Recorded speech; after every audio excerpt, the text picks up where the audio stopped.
আলহামদুলিল্লাহ তো মরার পরে বলে না, কেন বলে?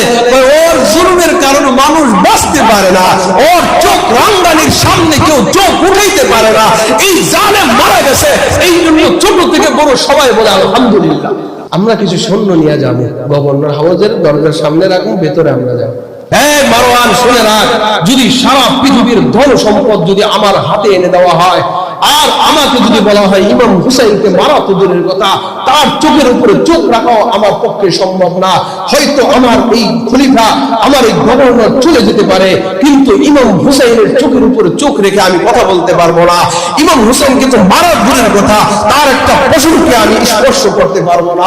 যদি সারা পৃথিবীর ধনভাণ্ডার আমার হাতে দেওয়া হয়, শুনে নাও, যার হাতে ইমাম হুসাইন খুন হবে, যার হাতে ইমাম হুসাইনের রক্ত রঞ্জিত হবে, ওই মানুষটা হাসরের ময়দানে, কিয়ামতের ময়দানে জাহান্নামের আগুন জ্বলতে থাকবে, জ্বলতে থাকবে।